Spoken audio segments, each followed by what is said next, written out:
Feminism या नारीवाद।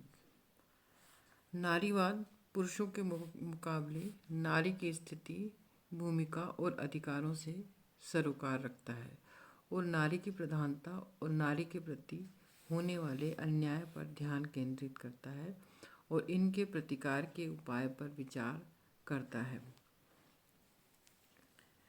नारीवाद या नारी अधिकारवाद की मुख्य मान्यता यह है कि समाज में लिंग के आधार पर शक्ति का विस्तृत प्रयोग किया जाता है और इसलिए यह पितृ प्रधान समाज के प्रति विद्रोह का शंखनाद करता है। साथ ही इसके अंतर्गत ये माना गया है कि स्त्रियां एक उत्पीड़ित वर्ग हैं और स्त्रियों का यह उत्पीड़न सर्वव्यापक है और सभी पुरुषों ने स्त्रियों का उत्पीड़न किया है। इस मान्यता के अनुसार स्त्रियां एक ऐसा समूह है जिनके हित पुरुषों के हित के विरुद्ध हैं और इसमें धनवान, निर्धन, श्वेत, अश्वेत सभी शामिल हैं और मुक्ति के लिए संघर्षरत हैं। यानी इसमें स्त्रियों का इस प्रकार का कोई भेद नहीं है। इसमें धनी, निर्धन, श्वेत, अश्वेत सभी प्रकार की महिलाएं शामिल हैं और उसमें उनकी मुक्ति के लिए अपने जो हितों के विरुद्ध उनके जो हितों का उत्पीड़न हो रहा है, स्त्रियों का जो उत्पीड़न हो रहा है उसके लिए वो संघर्षरत हैं और अपनी मुक्ति के लिए कार्यरत हैं। तो नारीवाद के अंतर्गत मुख्यतः इस बात पर जोर दिया गया है। तो नारीवाद यह मांग करता है कि जिन क्षेत्रों को व्यक्तिगत क्षेत्र मान करके राजनीति के दायरे से बाहर रखा जाता है उनकी राजनीतिक प्रकृति को मान्यता देते हुए इस क्षेत्र में भी पुरुष शक्ति को चुनौती दी जानी चाहिए। तो इस प्रकार यह माना जाता है कि नारीवाद राजनीतिक आंदोलन का एक सामाजिक सिद्धांत है। नारीवाद एक विचारधारा है, एक ऐसी विचारधारा है जिसके आधार पर महिलाओं की मुक्ति के प्रयास किए जाते हैं, लेकिन स्वयं मुक्ति का अर्थ स्पष्ट नहीं है। मुक्ति किससे किस सीमा तक किस तरह की हो, इसके अंतर्गत भिन्न भिन्न मत हैं या भिन्न भिन्न प्रकार की धाराएं हैं।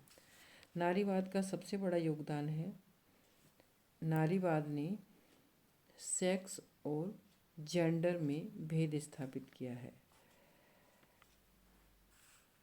नारीवाद के अनुसार सेक्स एक नारीवाद जिस बात के लिए प्रयासरत है उसमें उसने सेक्स और जेंडर का अंतर किया और ये माना है कि क्यों नारी का उत्पीड़न है, तो उसमें उसके अंतर्गत इन दोनों के भेद को बताती है, इसको विश्लेषित किया है और ये माना कि ये बताया गया कि सेक्स एक जैविक शब्दावली है जो स्त्री और पुरुष में जैविक भेद को प्रदर्शित करती है।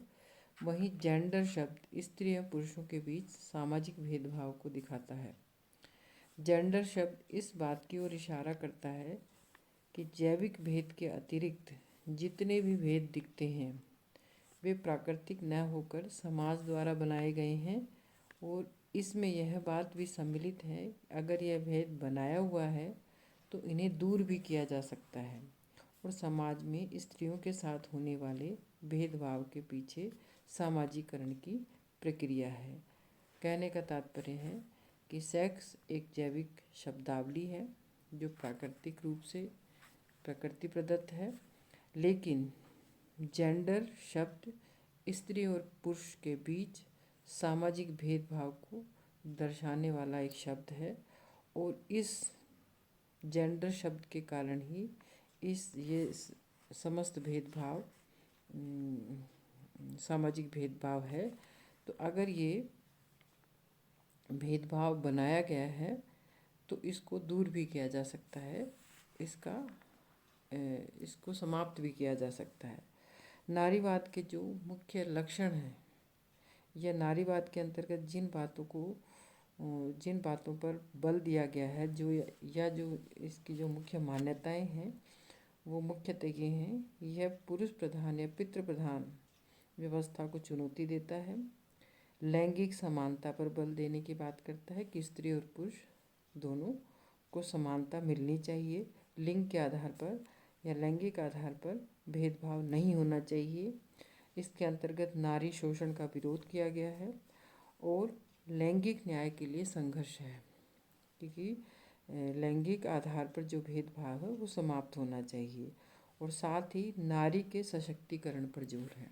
नारी के अधिकारों की मान्यता के साथ साथ नारी को पूरी तरह से सशक्त किया जाए और सामाजिक स्तर पर समाजीकरण की प्रक्रिया के अंतर्गत नारी के अंदर जो नारी के ऊपर जो भी बंधन लगाए गए हैं या जो भेद स्थापित किए गए हैं उनको समाप्त किया जाना चाहिए।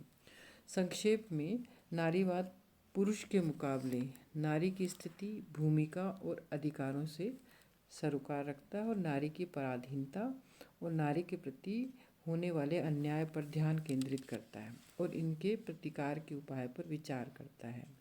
नारीवाद का दावा है कि अतीत तथा वर्तमान में या वर्तमान समाजों में स्त्रियों को अपने अस्तित्व के कारण अन्याय सहन करना पड़ा है और इस आज भी उनके साथ इस प्रकार का अन्याय हो रहा है। ऐतिहासिक क्रम में इस आंदोलन के मुख्य मुद्दे थे: स्त्रियों के अधिकारों को मानव अधिकारों की सामान्य श्रेणी में मान्यता दी जाए। पहला एक मुख्य मुद्दा था कि स्त्रियों के अधिकारों को मानव अधिकारों की सामान्य श्रेणी में मान्यता दी जाए। दूसरा, संपूर्ण सामाजिक जीवन के संदर्भ में स्त्री पुरुष की समानता स्वीकार की जाए और स्त्री को परंपरागत पराधीनता से मुक्ति प्रदान करने के लिए स्त्रीत्व या वीमनहुड की नई परिभाषा दी जाए। तो इस प्रकार स्त्रियों के अधिकारों को ये मानव अधिकारों की श्रेणी में रख करके उसको मानव अधिकारों की श्रेणी में रखना चाहते हैं। संपूर्ण सामाजिक जीवन के संदर्भ में स्त्री पुरुष की समानता को स्वीकार करने पर बल देते हैं। स्त्री को परंपरागत पराधीनता से मुक्ति प्रदान करने के लिए स्त्रीत्व या वीमेनहुड की नई परिभाषा दी जानी चाहिए। समकालीन संदर्भ में नारीवादी आंदोलन का उदय 1970 से शुरू होने वाले दशक के अंतर्गत माना गया है। यद्यपि नारीवाद से संबंधित या नारी शोषण का जो विवाद है वो चिरकाल से चला आ रहा है। प्लेटो ने संरक्षक वर्ग के अंतर्गत यद्यपि स्त्री और पुरुष की समानता को स्वीकार किया, परंतु अरस्तु ने ऐसा स्वीकार नहीं किया और अरस्तु ने स्त्रियों की हीनता से संबंधित विचार ही दिए। भारत में भी इसी प्रकार के विरोधाभासी विचार देखने को मिले। कहीं ये कहा गया कि जहाँ स्त्रियों की पूजा होती है वहाँ देवता विराजमान रहते हैं, तो कहीं ये कहा गया कि नारी स्वतंत्र रहने योग्य नहीं है। तो इस प्रकार नारीवादी या नारी के अधिकारों से संबंधित जो ये विचार हैं वो प्राचीन काल और मध्यकाल में अस्तित्व में रहे हैं और परंतु नारी के जो हीनता की स्थिति रही है या नारी का जो उत्पीड़न रहा है, शोषण रहा है, वो प्राचीन काल में भी रहा, मध्यकाल में भी रहा। यद्यपि इन समयों में भी, प्राचीन काल में और मध्यकाल में भी कहीं कहीं नारी के समानता के लिए, नारी के अधिकारों के लिए बात देखने को मिलती है और ऐसे प्रयास कहीं कहीं बहुत ही संक्षिप्त उसमें देखने को मिलते हैं।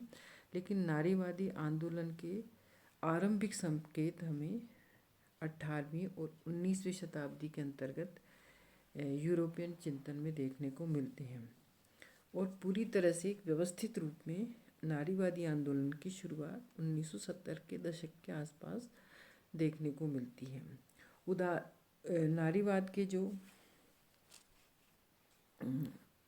मुख्य धाराएं हैं वो 3 प्रकार की हैं, जिसके अंतर्गत नारीवादी विचारों को मुख्यतः समझा जा सकता है: उदारवादी धारा, समाजवादी धारा और आमूल परिवर्तनवादी धारा। ये 3 मुख्य धाराएं हैं जिसके अंतर्गत नारीवाद के विभिन्न पहलुओं को उदारवादी आधार पर, समाजवादी आधार पर और आमूल परिवर्तनवादी आधार पर समझने का प्रयास किया गया है। इन तीनों ही धाराओं का हम संक्षेप में अध्ययन अगले वीडियो के अंतर्गत करेंगे। फेमिनिज्म को अगले वीडियो में जब हम देखेंगे तो उनका संक्षेप में अध्ययन करेंगे। साथ ही फेमिनिज्म से संबंधित या नारीवाद से संबंधित 3 कालखंड भी माने गए हैं।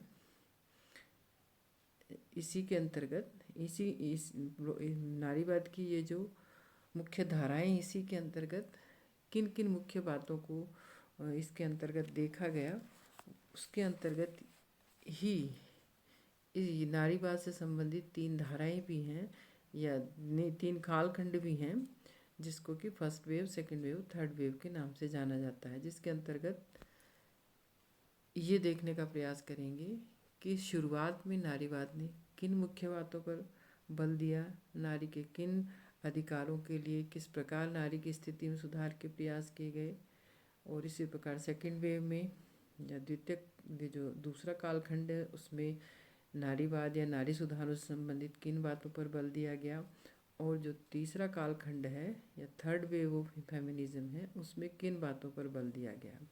इन दोनों ही मुख्य चीज़ों का जो नारीवाद से संबंधित मुख्य धाराएं हैं या मुख्य जो कालखंड हैं, उनके अंतर्गत नारीवाद से संबंधित जो भी महत्वपूर्ण बातें रहीं उनका अध्ययन हम अगले वीडियो के अंतर्गत करेंगे। धन्यवाद।